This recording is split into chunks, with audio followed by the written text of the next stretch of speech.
era drogada, mas eu era drogada viciada. Eu era usuária de drogas, traficante, ladra, prostituta. Irmão, é uma lista bem grande. Vou encurtar. E eu acho que eu já era meio alcoólatra também. E quando foi um dia de uma festa muito importante lá no Gama, era a cidade que eu morava. E nesse dia já estava eu e a galera, todo mundo pronto. E aconteceu uma coisa estranha na minha vida nesse dia. E eu disse assim, hoje, antes da gente ir pro frevo, que a gente ia na boate. E da boate a gente ia para uma festa numa chácara que ia até o outro dia. Às 8 da manhã era o horário, começava meia-noite e ia terminar 8 da manhã. Então a gente já estava pronto. Já estava todo mundo na expectativa. Mas algo tocou no meu coração. E eu não sabia naqueles dias. Mas depois eu tive a certeza. Era o Deus vivo. Irmão, algo disse para mim, antes de você ir em qualquer lugar hoje. Pensa que isso parece loucura. Porque quando isso acontece nas nossas igrejas, nós julgamos a pessoa. Então eu quero dizer, a unção ela vai trazer sobre a nossa vida o que nós adoramos fazer. Mas ao contrário, a unção vai tirar um pouquinho do julgamento, pelo menos um pouco que nós temos, para confiar no Deus de Israel. E aí eu disse assim, hoje antes da gente sair, o povo vai na frente. Eu, você, que era minha irmã, e a amiga, aquela que era mais chegada, eu disse, nós vamos passar numa igreja. E ela falou, igreja? Você está falando sério? Igreja mesmo, igreja, de crente, igreja. Falei, igreja de crente. Qual vai ser a igreja? Não sei. Mas quando nós saímos de casa, a primeira que eu achar que eu tenho que entrar é nessa. E eu fui na loucura. E aí eu passei na frente de uma que era perto da minha cabeça. Não, essa está parecendo muito fria. Porque quem vê lá de fora, ele tem sim. Ele sabe aquele lugar que é quente, aquele lugar que é frio. E será por quê que o mundano tem o termômetro da igreja e às vezes a própria igreja perde o termômetro dela? Começa a pensar nisso. Passei na igrejona, bonita, fria. Falei, não é essa não. Mas eu passei na outra, um pouco menor. Mas o fogo já estava queimando no louvor. Falei, é nessa. Nós entramos. E eu não sei porquê, quando a gente parece que meio quer se esconder, não estou julgando você, é só um exemplo. A gente quer sentar mais longe. Quando mais longe do altar, melhor. E aí eu fui para a última cadeira e nós sentamos. E aí louvamos o culto normal, a palavra. Mas quando chegou num certo momento, aquela mulher, a pastora que estava pregando, ela sai do altar com toda a autoridade. Nesse dia ela não entregou nenhuma revelação para alguém que estava na igreja. Mas ela entregou uma revelação para mim. E eu estava sentada aqui no canto de cá. Era a minha irmã, eu estava no meio, a outra amiga. Ela veio na minha direção. E profeta, ele mostra o dedinho. Esse dedinho eu acho que ele está dizendo, eu tenho autoridade do céu para expulsar o demônio que está em você. Acho que é isso. Porque eu sou profeta, mas nem eu entendo o dedinho. E ela botou o dedo na minha cara e ela disse, é com você hoje. Deus está mandando te dizer que ainda nessa noite o leão virá contra a tua vida. Ele vai te tragar, mas não vai te matar. Porque Deus tem uma grande obra. E Ele te trouxe aqui para tu saber que hoje Ele começa um reboliço na tua vida. As lágrimas pingou aqui que molhou a blusa todinha. Eu falei, eu sabia que eu tinha que ir na igreja. E fui pra boate normalmente. Me droguei, dancei, bebi, vendi droga, usei droga naturalmente. Saí da boate, fui pra chácara, todo mundo fiz o mesmo esquema. Me droguei, bebi, vendi droga, usei droga, tudo direitinho. Tudo igual o diabo disse, tudo igual tinha que ser feito. Mas quando deu mais ou menos umas 4 horas da manhã, a minha irmã disse assim, eu vou ali usar o banheiro. Vamos comigo? Eu falei, vamos. Quando ela entrou no banheiro, eu fiquei do lado de fora esperando. E ela disse que uma mulher bateu dentro da porta do banheiro, empurrou, entrou dentro do banheiro, segurou na mão dela, puxou ela e disse, hoje eu vim com sede para matar alguém. E aí ela pensou que já ia ser uma confusão, porque tudo nós tinha confusão, batia, brigava, quebrava o pau, destruía tudo.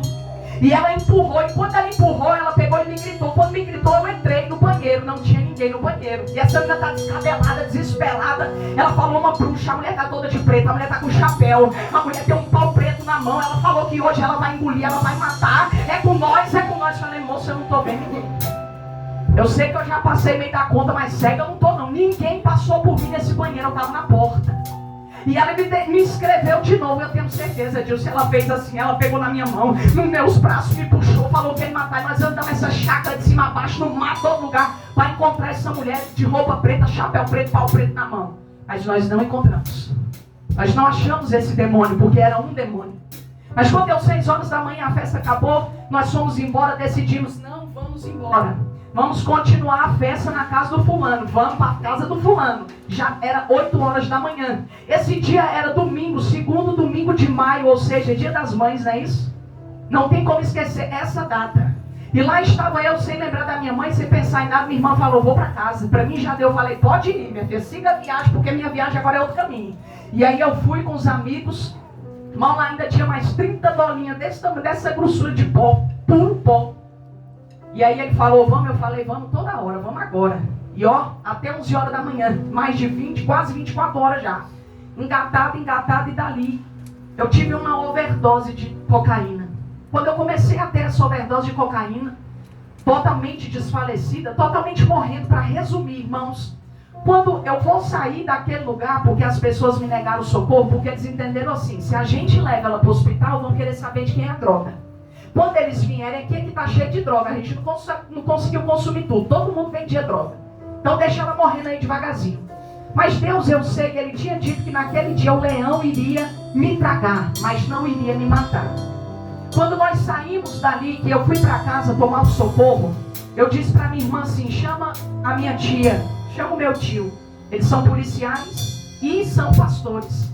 E eram eles que oravam pela minha vida e clamavam pela minha vida. Eu quero ser rápida para você entender uma coisa. Antes de todo o processo acontecer, mesmo eu sendo ímpia, mesmo a minha vida estando no controle do diabo, mesmo eu ouvindo o que Deus disse para mim na igreja, eu não entendi que aquilo deveria mudar o meu caminho. Eu ouvi Deus falar comigo, mas eu entendi que eu deveria seguir o meu próprio caminho. Essa é uma diferença de quem carrega a unção sobre a vida e quem não carrega. Quem carrega a unção sobre a vida, quando ele ouve Deus falar, ele começa a colocar a vida na diretriz daquilo que Deus disse.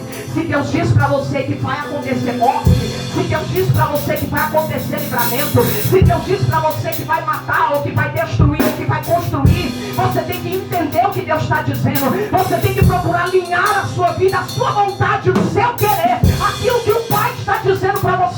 Porque quando Deus ele fala, irmão, é verdade, pode demorar um pouquinho, mas só está demorando para você. Porque lá no céu Deus sabe o dia, a hora exata de realizar aquela promessa que o profeta estendeu o dedo e disse, assim manda dizer o Senhor, eu vou entrar, eu vou fazer, eu vou realizar. Então esse é o tempo de dizer para essa casa, volta a acreditar naquilo que Deus prometeu, volta a acreditar naquilo que Deus disse, volta a colocar a sua vida que está desalinhada, até torta, e dizer assim, Pai, eu vou alinhar no caminho do Senhor, porque aquela promessa vai encontrar o meu caminho, aleluia.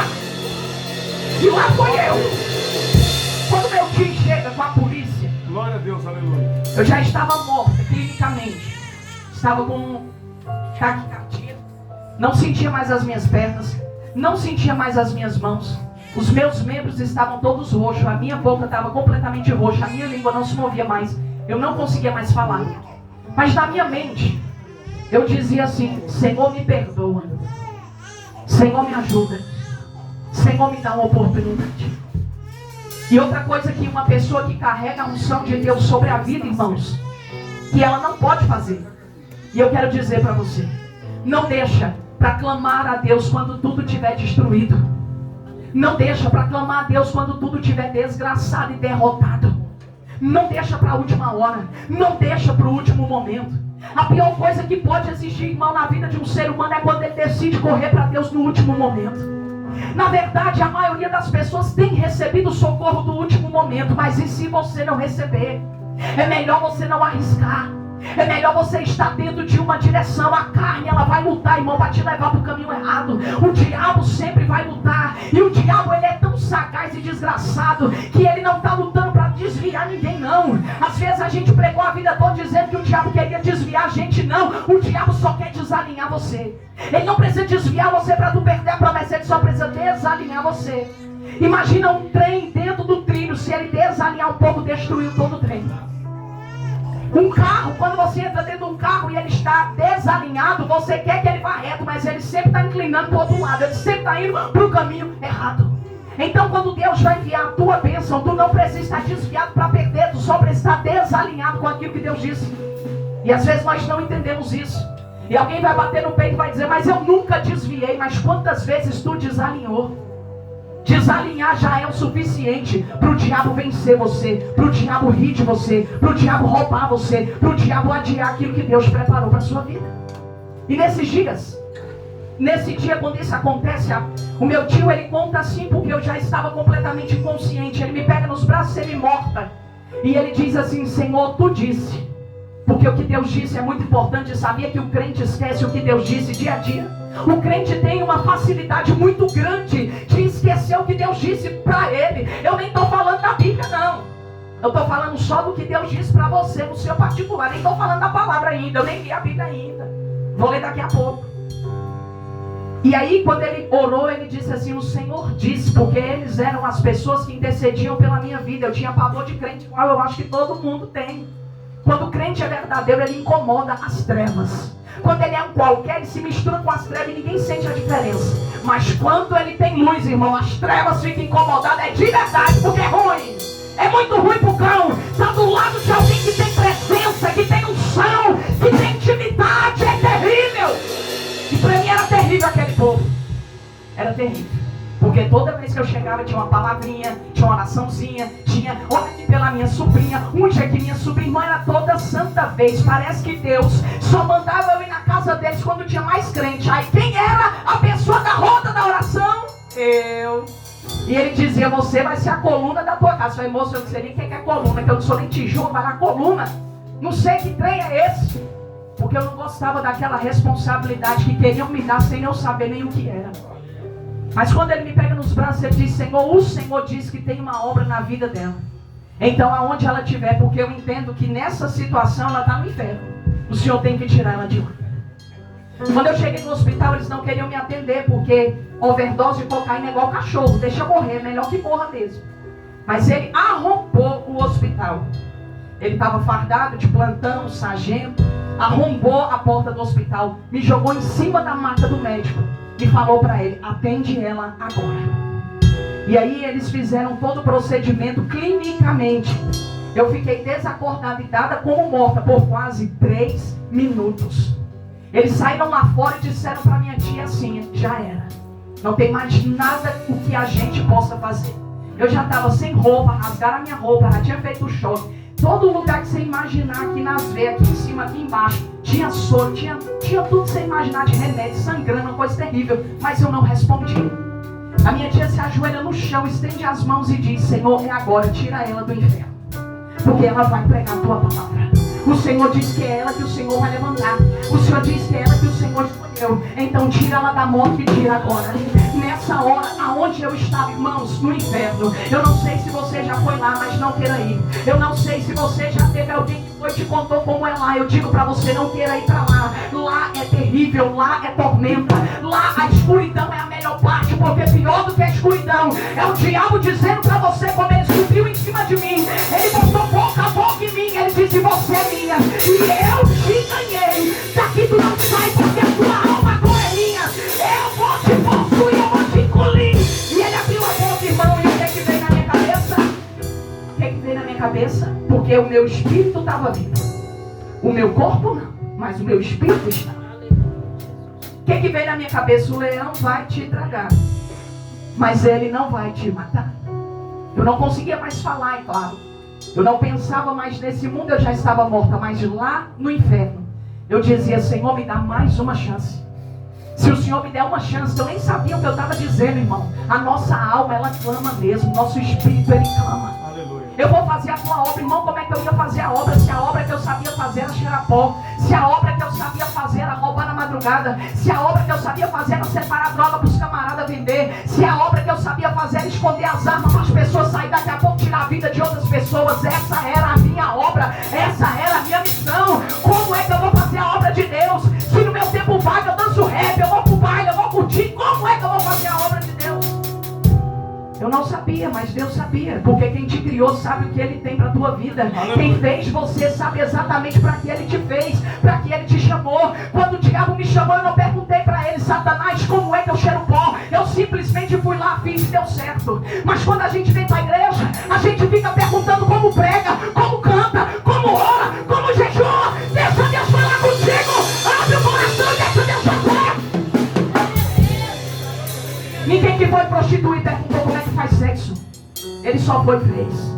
Mas quando chega na igreja não quer orar porque diz que não sabe orar. Não quer ler a Bíblia porque diz que não sabe ler. Irmão, está na hora de deixar o Espírito Santo rasgar o seu entendimento. Está na hora de você ser tão disposto para Deus como um dia você foi para o diabo. Apóstolo, eu não fiz nem um centavo do que a senhora fez. Ei, irmão, cada um carrega nos ombros dos seus próprios pecados. Tiago, ele disse assim: aquele que sabe o que deve fazer e não faz, esse comete pecado. Então imagine, irmão, a igreja diz que prostituir é pecado, mas é verdade. Beber é pecado, é verdade. Mentir é pecado, é verdade. Mas você saber o que deve fazer e fazer o contrário também é pecado.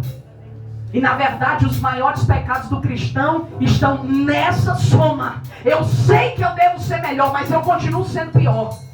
Eu sei que eu tenho que buscar a presença de Deus, mas eu continuo dormindo e morrendo. Eu sei que eu tenho que parar de fazer isso e isso que atrapalha a obra de Deus. Não é na vida dos outros, é na minha, mas eu continuo errando. Então tu sabia que não devia fazer, mas está fazendo. Continua pecando. E quando eu saio daquela situação que o diabo disse assim: eu vou te comer, vou te matar, você é minha, vou te devorar. Ele queria muito a minha vida. Eu nem sabia que a minha vida era tão preciosa e tão importante assim. Para o diabo, para Deus, eu não tinha essa noção. Mas quando a minha tia ora, vem uma mulher no corredor, irmão, porque quando Deus vai salvar uma vida, quando o milagre vai chegar na sua casa, quando aquela porta que você pediu vai se abrir, quando aquela família que você ora, ela vai se converter, quando grandes coisas vão acontecer, irmão, não é só você estar orando, tem um monte de coisa acontecendo. Tem pessoas que Deus está levantando que tu não sabe. Tem situações do mundo espiritual que estão acontecendo que você não sabe. Tem aquele voto que você fez e não sabia que devia fazer, mas você decidiu se mover e fazer. E Deus diz assim: hoje vai descer o pagamento, hoje vai descer a resposta. Tem aquela oração sincera e verdadeira que você fez e que você saiu e disse: Deus nem me viu, Deus nem me respondeu. E lá no céu está se movendo algo profético poderoso. Aqui na terra o Espírito Santo está intercedendo. E Deus diz assim: aleluia, agora Espírito vai lá. Lembra aquele dia daquele choro, lembra aquele dia do arrependimento, lembra aquele culto, paga hoje. É hoje, porque Deus não deve nada para ninguém. Traz-se como a nácia. Alguém vai bater no peito e achar que vem demais, que é demais, mas Deus vai dizer: não, não é pela tua justiça. A tua e a minha justiça são trapos de imundícia. Não é isso que a Bíblia diz? Ele diz: não pela minha ou pela tua, pela dele, pelo sangue. Aleluia. Quando eu ia ser engolida, devorada, porque nessa hora eu não sei descrever aquele demônio, mas o que veio e ficou na minha cabeça é como se ele fosse um urso gigante. Não aquele de pelúcia, o verdadeiro, quando ele está muito furioso. Mas ele era muito preto, porque lá onde eu estava não dava para ver nada. Não tinha como ver nada, trevas completa. Lá vem aquela mulher e bate nos ombros da minha tia de joelho, chorando, gritando. O hospital ficou totalmente movimentado com a morte daquela jovem que chegou drogada. O negócio mudou tudo, porque chegaram arrombando o hospital. Chegaram policial fardado. Então foi uma movimentação enorme. Eu estava ficando muito famosa nesse dia. E aí, a pessoa vem no corredor e bate nos ombros da minha tia e diz para ela: pode levantar, porque o anjo do Senhor acaba de entrar lá dentro. Porque eu não sei o que tu pede, mas Deus diz: está acontecendo agora. Quando ela se levanta, eu acordo lá do outro lado. Porque antes de eu acordar, lembra o que eu disse está acontecendo? Eu começo a ver uma luz entrando. A luz no fim do túnel é verdadeira, irmão. Isso não é uma metáfora, isso ninguém criou, não. Isso é coisa de Deus invadindo as trevas para salvar quem Ele ama. E eu vejo uma luz entrando e aquela luz aumenta. Aquela luz aumenta e quando ela chega perto de mim, o demônio some, eu abro os olhos e eu entendo, estou viva. Eu entendo, estou aqui. Eu entendo, eu estou de volta. E a partir de hoje eu não sei como vai ser isso, mas eu tenho que achar uma igreja. Porque eu quero dizer para você: ama a igreja, porque é na igreja que Ele vem, é na igreja que se manifestam os maiores encontros de Deus. Porque depois de tudo que Jesus fez, Ele deixou a igreja. Não após ele deixar a igreja, irmão, volta para a palavra. Ele deixou a igreja. Ele deixou o povo dele, que decidiu se reunir em um lugar, invocar o nome dele, para o Espírito descer e a glória se manifestar. Aleluia. E o que é isso? É a unção. Então o que eu quero dizer para você, terminando esse testemunho, irmãos? Eu estou aqui.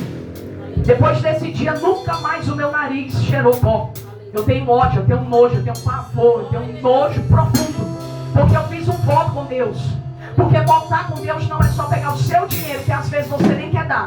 Voltar com Deus é falar algo para Ele que você pode cumprir. Isso é voto. Isso é votar diante de Deus. E eu fiz um voto com Ele dizendo, a partir de hoje. Mas eu fiz esse voto só com a minha mente, porque de tanto cheirar cocaína eu não dava conta de falar. Isso aqui ficou obstruído. O meu nariz, a cartilagem foi rompida. Então eu colocava o dedo aqui e ele chegava aqui. Porque rompeu a minha cartilagem.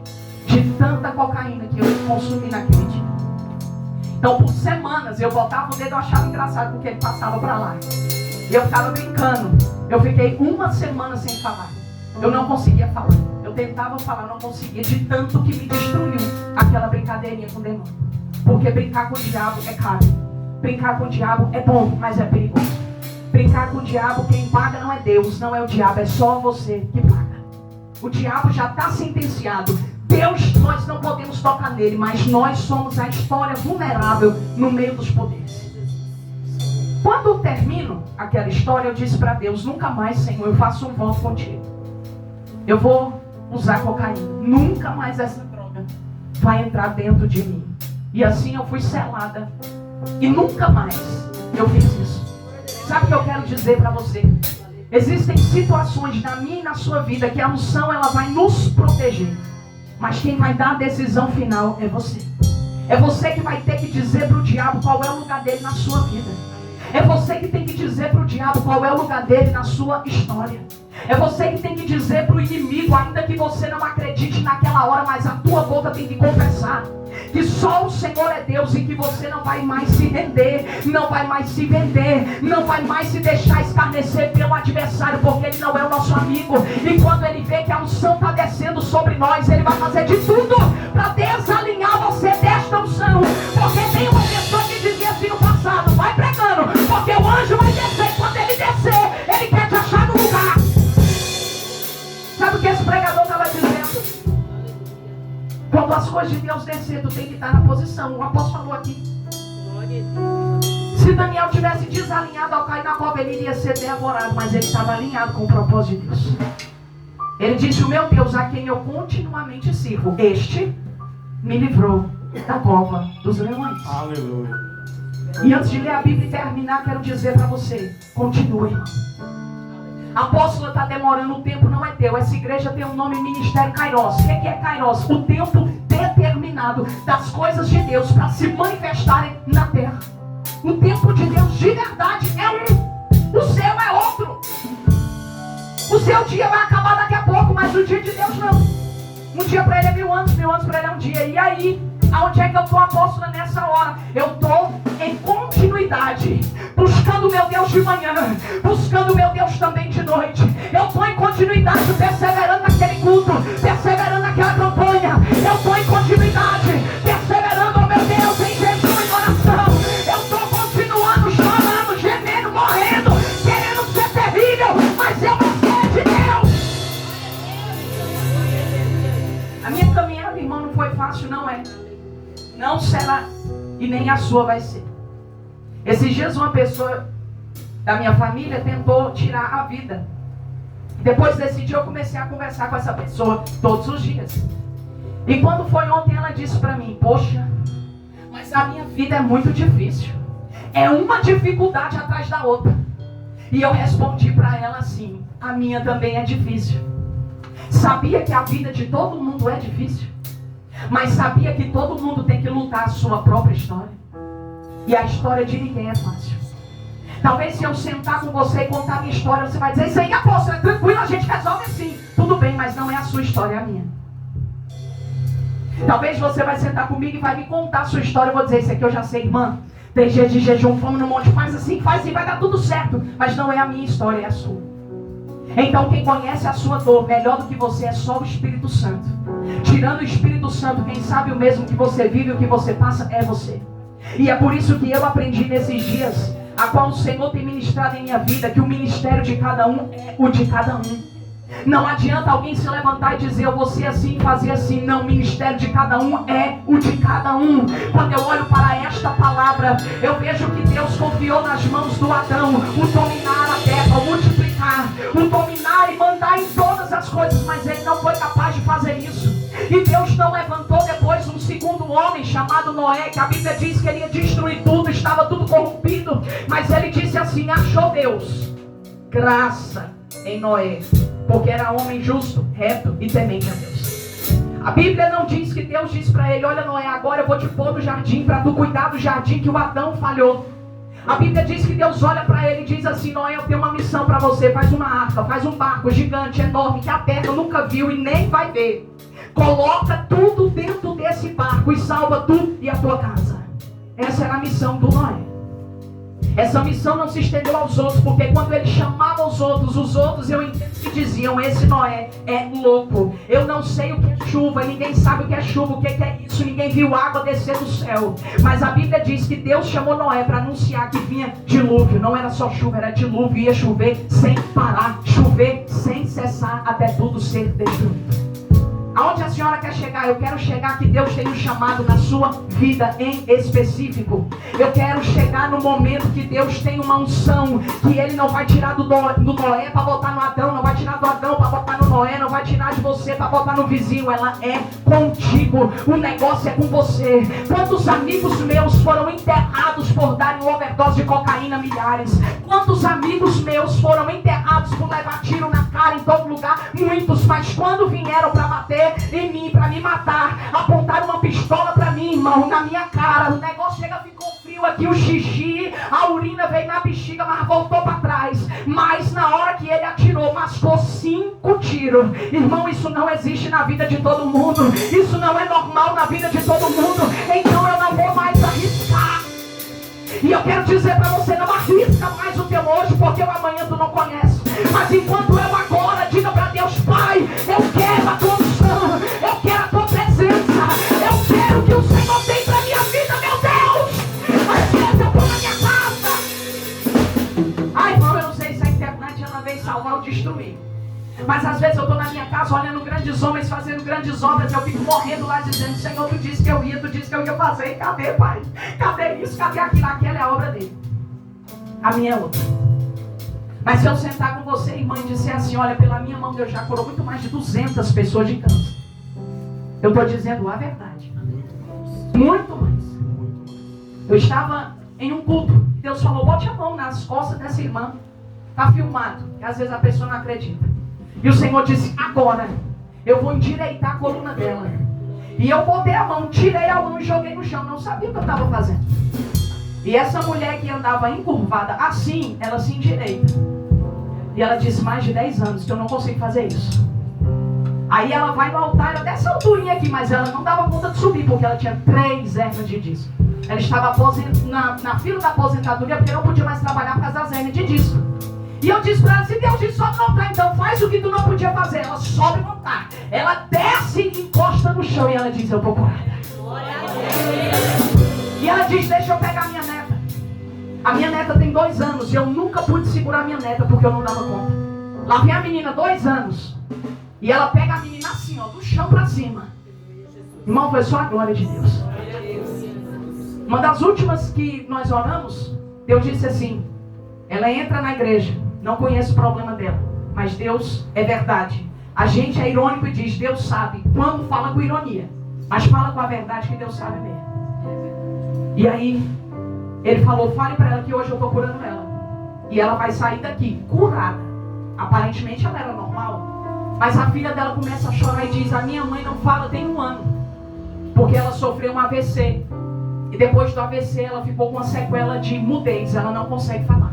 Irmão, naquela hora me deu uma entalada que eu falei: nossa, esse negócio de mundo é forte na minha mente, porque nós queremos dizer o que Deus faz e o que Ele não faz. Nós queremos dizer até onde Deus pode ir e até onde Ele não pode ir. Então diga assim: eu não acredito, mas não bota a culpa em Deus. Bota em você, porque tu é culpado, Deus não é. E aí eu já fiquei meio com medo quando a mulher disse: é mudez. Eu falei: mudez é mais forte, né? Mudez é mais forte nada, irmão. Para Deus não tem forte ou fraco. É a gente que bota um medidor em Deus, mas Ele não existe. E quando nós tiramos essa medida de nós conseguimos ver a unção mudar a nossa vida, porque é a verdade. Quando você tirou a medida de cima de você, você viveu aquele milagre. Quando você tirou a medida de dentro do teu coração e da tua mente, o sobrenatural de Deus desceu. E às vezes você estava num lugar comum, num dia comum, mas como você deixou Deus ser Deus, Ele foi Deus, Ele é Deus e sempre será Deus.